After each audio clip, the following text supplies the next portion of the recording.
NBA Commissioner Adam Silver spoke about the Terry Rozier situation recently, and his comments, well, they'll probably be frustrating some Heat fans. But Wes, as much as I want to talk about basketball, there's no obvious topic to break down. That's funny, but not a lot of humor on this episode. Maybe a lot more anger by Heat fans directed at Adam Silver. Let's jump in.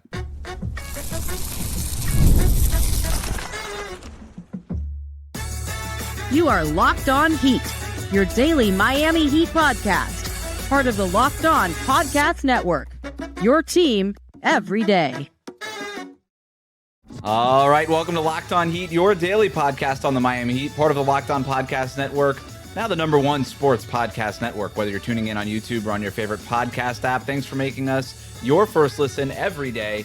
Join the Cookie Gang, become an everydayer. That means subscribing, tuning in every day, Monday through Friday, and signing up for the Everydayer Club with the link in the show notes. I'm Wes Goldberg, host of Locked On NBA Daily and Real GM Radio. I'm here with David Ramil. Both of us are credentialed Heat media members who cover this team every day. Before we get into some good news and some not so good news about Tyler Herro and Nikola Jovic ahead of Thursday night's game in Brooklyn, I want to talk about what Adam Silver said about Terry Rozier when speaking to reporters before the NBA Cup final in Vegas. I think when Heat fans read these quotes, hear these quotes, I understand that if what he said makes Heat fans angry when asked if the league plans to make it right to the Heat after they allowed them to trade for Terry Rozier in the middle of him being in a federal investigation, this is what Adam Silver said, quote, "It's an unprecedented situation. We're going to try to work something out with them, but there's no obvious solution here." He went on to say, quote, "Sometimes there's these unique events and maybe sometimes they require a unique solution," end quote. David, some lawyer talk in there. But the thing that's kind of making the headline there is there's no obvious solution here. I have a lot of thoughts on this, including what I think is an obvious solution. But before I get into that, what was your reaction when you heard this or read this quote? Yeah, a little frustrating. Absolutely. I think you tend to view Silver as the voice, right? The person who gets to make those decisions. And I realize that maybe that's not quite the case. I know he is subject to the whims of 30 different team governors, and so maybe it's not as easy as we might expect it to, but they've also been sitting on their hands for quite some time here, and it just feels like they've known about the Terry Rozier situation to some degree for over a year and a half. We heard reports about Rozier's link to this investigation as late as last year, so this has been going on for some time. If you wanted to come up with a solution, well, you've had plenty of time to do it. And so it just seems like, as much as I understand that there's challenges to trying to solve this unprecedented situation, you've had the time to do so. You could have gotten lots of input. And I understand maybe you're waiting for some more clarification. Well, that clarification is received. They should have had a plan A, a plan B, and a plan C in effect already, so that they could figure out, all right, this is what we need to do in order to resolve this, to make this go away, to just kind of take care of everybody involved here, so that nobody feels like they're screwed over. And yet, I think everybody feels that way. I mean, I'm sure the Hornets are probably wondering what's going on with their situation, like if they're going to be penalized, or if they're going to be, they have to make preparations for the draft at some point, knowing what they have available to them. And maybe it's too early to have those kind of thoughts, or at least those plans in effect. But that's how teams tend to operate. And I think for Miami, hell, they certainly want resolution. Is Rozier's contract tradable? Are we going to get a pick back? Are we going to get compensated in some way? Who's being penalized for this? And look, there's also some resolution that Terry probably needs as well. He wants to know whether or not he's going to be able to play in the NBA again. And maybe that depends on any kind of final judgment determined by the federal government. But at the same time, something needs to have been done by now by the NBA front office. When you mentioned plan A, B, and C, in any of those plans, was it not letting the Heat trade for Terry Rozier in the first place, or at least telling them that Terry Rozier was in the middle of a federal investigation when they called the league to approve the trade? Was that in any of the plans for the NBA? Because that's the part that I would be the most upset by with the Heat, was we didn't get all of the information. And right. And NBA teams, the way this works is front office calls another front office. You work out the details of a trade. Let's say you agree on that trade. You call it into the front office. And then other things are disclosed. Insurance information, medical information, all of these other things. Also, there's a gray area where it says anything off the court that could impact a player's potential availability. The fact that this was not disclosed, and the Charlotte Hornets have not been on record of saying that they even knew about this federal investigation, but Adam Silver has said on television that he knew about the federal investigation. So I don't want to hear anything of the contrary to that. He said it to cameras, okay?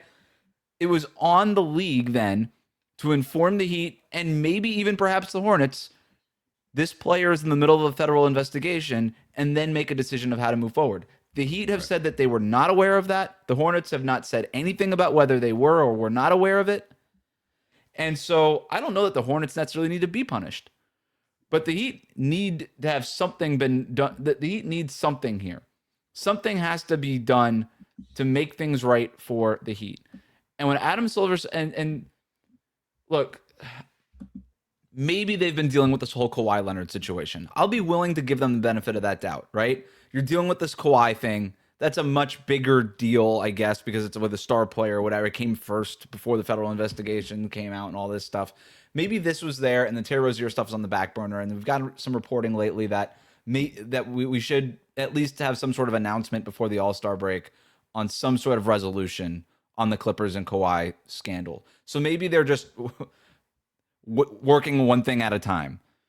I don't know that that's necessarily true. The NBA does work on multiple things at multiple times. They're very good at multitasking, except, of course, when it comes to Terry Rozier.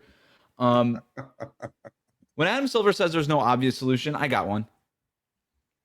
Can we start with letting the Heat know whether or not he can be traded? Let's just start there. That's a good starting point. Trade deadline's coming up. December 15th is come and gone. Trade season has begun. Giannis is over here. We don't know what's going on with him. Allowing the Heat to know whether or not they can even trade Terry Rozier would be great. And we've already got reporting that the NBA said we're not going to know whether or not the Heat can trade Terry Rozier until they agree to trade Terry Rozier. How does that make any sense? The NBA is just sitting here pointing fingers at like, well, we're not. How could we possibly know? You're the NBA. You know, it's all up to you. It's completely up to you. And this is when I miss, honestly, David Stern. He would have done something by now, man. Like Adam Silver, just sometimes he waffles on this stuff, and maybe that's just good management, slow playing all of this stuff and whatever. But at least giving one of your premier owners who was just inducted into the Basketball Hall of Fame a little bit of clarity on this, and then figuring out the other stuff. That seems like just the right thing to do, and it just feels like the NBA has completely dropped the ball on this in every single way, including making it worse by freezing Terry Rozier and keeping him away, basically taking him off the roster, but keeping his salary on the books for a Heat team that can potentially win the Eastern Conference, but they have to do it with $26 million less than everybody else in the Eastern Conference because they have a player on their books making $26 million that either can't play for them or might not be able to get traded. So every other team in the East is working with $26 million more than the Miami Heat right now. You have to assume the Players Association has some kind of is a factor in all this. Like I Yes, don't, of course. I know Silver might not necessarily be as decisive and authoritative as Stern, who was, quite frankly, I mean, he was a dictator. At that point in time, the Players Association did not wield the power it does now. David Stern was the lone voice in the room, the loudest voice, and everybody else had to kind of bow down to it. And I don't think Silver has that kind of power, and it's probably for the best. At the same time, I imagine that the Players Association is wondering how this affects Rozier. But I honestly think like that's something that could come later on. Just from a management perspective, like whether Terry plays again, and I think that would be the central issue that the Players Association would be determined. Right. Like he should be getting paid. They don't. He's under Players contract. Association doesn't care if he's trade eligible. All their players are trade eligible. Right. They don't care if Charlotte gets penalized a pick, if Miami gets awarded their pick. None of that matters. So I understand the idea that he's kind of hemming and hawing because he has to get all these different dissenting opinions in order. But at the very least, start working towards some kind of clarity. It's been going on for 2 months, at least, that we know that he's been at this point. And it's been going on for well beyond that. Like, they did an investigation years ago. And at some point, you should be like, hey, you know what? This might kind of hit the fan at some point down the road. Everybody's in the room going, it's totally cool. Don't worry about it. The only thing the NBA has done this entire time has been making it worse for the Heat. It started by not telling them about the federal investigation that they knew about at the time of the trade. And then it got worse when the federal investigation came out. They said, oh, now this player can't play for you and you can't trade his salary. All they've done this entire time is actually make it worse. The Heat would be better off right now with Terry Rozier playing as poorly as he played last year, but at least being able to get benched and be traded and doing all these things. They were in a better situation then than they are now. And that's what's pretty crazy. So what do we think will actually happen? I'm not sure Heat fans will be happy with how I think this is going to end up. We'll get David's opinion on this too. All of that is coming up next. Stay tuned. Today's episode is brought to you by Robinhood. Nobody knows your money goals better than you. Robinhood puts you in control of your money with tools that work as hard as you do, locking in on every opening, beating your PR, beating it again. Channel that drive into your money. Robinhood puts you in control of your money. You can trade stocks and ETFs, options, futures, and crypto all on one platform. And you can now build and execute your own trades from a desktop with Robinhood Legends advanced tools, or take advantage of the new Robinhood strategies with a tailored portfolio managed by a team of experts. You expect more from yourself. Expect more from your money. Get started today at robinhood.com/yourmoney. Again, that's robinhood.com/yourmoney. Your money, your move. Today's episode is also brought to you by Gusto.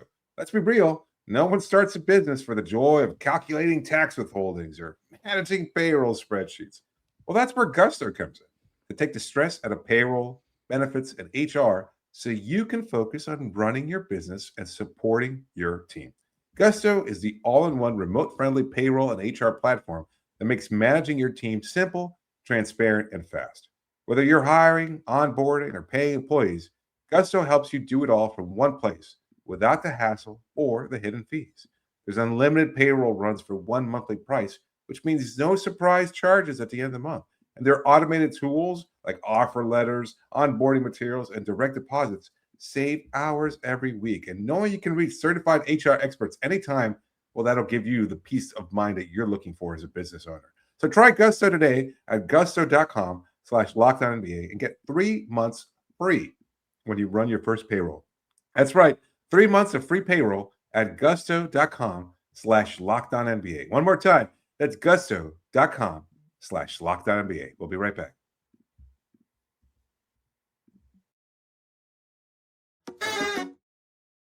Thanks for making Locked On Heat your first listen of the day, and thank you for making Locked On the #1 sports podcast network. You already live your team every day. Now take it up a level and go ad-free. Join the Everydayer Club today and get Locked On Heat with no interruptions, members-only Discord access, and more, all for just $5 a month or $50 a year. Go to lockedonheat.supercast.com or check the link in the show notes to learn more.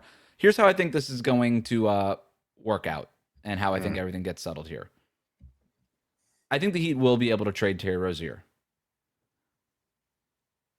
I think they're going to get either official or unofficial word from the league office. I think the Heat believe that if they were to trade Terry Rozier, and I think they believe this now, if they were to agree on a trade that sent Rozier somewhere else, at this point, the league would accept it. And let's be clear. When I say trade Terry Rozier, they don't actually, like, Rozier doesn't ever even move. We're talking about not trading the player, we're talking about trading the contract, which for some team would have value, right? Like, as an expiring contract, there are teams around there that say, you know what, we're going to get off some long-term money in whatever deal this is. We'll go ahead and take on the Terry Rozier expiring salary, waive him, and then move on. So I do think that they will be able to trade Terry Rozier. I don't know that they will, but I think they will be able to. I don't think they're going to get draft pick compensation back. I don't think that the league will reverse the 2027 pick owed to Charlotte. I don't think the league necessarily wants to get into compensatory picks, although that is being talked about a lot here locally. About, hey, and there is a precedent, right? The NBA has awarded teams compensatory picks in the past. I just don't know that that's where the league wants to go with this. For a lot of different reasons that maybe we don't have to get into now, but that's maybe a precedent that they don't want to set in regards to gambling issues. I do think that this is going to start a conversation about potential exceptions, not necessarily for gambling, because again, that would be a bad look to have like a player arrested for gambling exception on like the books of the NBA. But something like a general exception for unforeseen things like this, I could see maybe having that because you have injury exceptions, right? Like we just saw the Chicago Bulls get an injury exception awarded to them for Noah Esenge missing the rest of the season. Why should that exist where you don't really have an exception for this, which is basically the same thing where a player is for some reason unable to play for you for the rest of the year? If you're injured, you get an exception for it. If you're part of a federal investigation, you're still away from the team, but the team doesn't get any sort of salary cap relief for it. And I think that's probably wrong. And I think the league should start having some conversations about sort of a general force majeure type of exception that's out there that the league can then distribute on its own without having to kind of jump through a bunch of hoops because it, again, just sort of exists on the book. So that's why I think this ends up. And I don't think that Heat fans would be happy about that. Or I'll ask you, should Heat fans be happy with that if they are able to trade Terry Rozier and there's zero draft compensation, and then this becomes sort of the start point for bigger conversations about how can teams reconcile when a player is in a situation like Terry Rozier is in right now? Absolutely not. That is as that doesn't feel like it answers any or addresses any of the concerns. Like I understand that Terry might not have been playing particularly well, and who knows how much of a factor these ongoing investigations may have played in his behavior or the way he kind of was dealing with things. We heard in the offseason that he had a great offseason working his way, and you and I both thought that he was probably going to be some kind of a rotational player. To what degree, we had no idea. So to see that, Miami is basically just going to be allowed to trade that contract, that's the bare minimum. And I mean that. I really do. I do think that that's the very least that they could do is to allow a player that they should never have allowed to be traded to in the first place be allowed to be moved. And for what? Like, would that contract even benefit Miami in any way? Like, what team is willing to take on that contract knowing that everything is still going to be unresolved? Like, there might be some compensation, there might be something. I don't know. I'm struggling to get off of a long-term contract, right? If you're a team like the Clippers or the Sacramento Kings, I'm just naming a team that has. I can imagine. Just say, hey, look, we kind of stink. This core doesn't work anymore. Sure. We're trying to create some cap space going forward. We get Rozier's contract, waive him, and then we just have all this. We can create $26 million in cap space for next year. That's really, to your point, David. You're not trading for Terry Rozier, the player. No, I get that, but I think then again to my point earlier, then I think that's where the Players Association comes in. Because that's where, you're going to waive a player that never had the opportunity to play because of these kind of ridiculous circumstances or circumstances that were never clearly defined by the league and everything else like that. And I think that's where they get involved a little bit more heavily. Because I think they want to ensure that their player has the opportunity to showcase what skills he has, because he's basically dead in the water. If he gets waived by whatever team is willing to take on that contract, he'll never play in the NBA again because there's just too much. We already might be there already. Oh, no doubt. If you asked me, do you think Terry Rozier will ever play another NBA game? I would say no. I don't think he will. 100%. And I agree with that. And I think the association would want to be a little bit more active in taking care of a player, an active player that, was still a viable. And was cleared by the NBA in their own investigation. So that's a big part of it. Quote unquote investigation. I'm with you. I think that is literally the bare minimum to allow the Heat to trade a player on their books. Again, just allowing the Heat to do with their player what every organization is allowed to do with every player in the league is the bare minimum of any sort of thing here. One other idea I had was the Heat, first of all, they need some sort of resolution before January 7th, really, because Terry Rozier's contract becomes fully guaranteed on January 10th. And we're talking about $1.7 million, so it's not a lot. But with that $1.7 million, the Heat could, had they, by the way, had access to that $1.7 million of non-guaranteed money right now, they would have been already signed a player at the beginning of the year. They can now currently sign a player to a prorated minimum.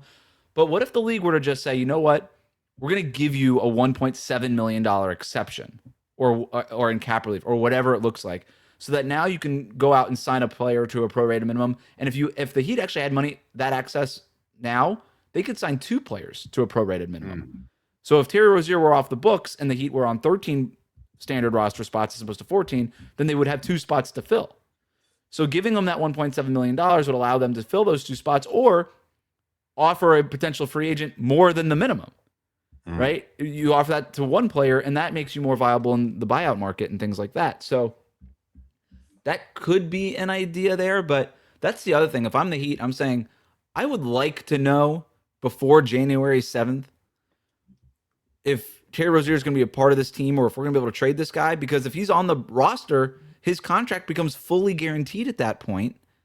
And now you have to pay this guy ostensibly more money, even though all of his money right now is going to escrow, but it's counting against the cap right now. Right.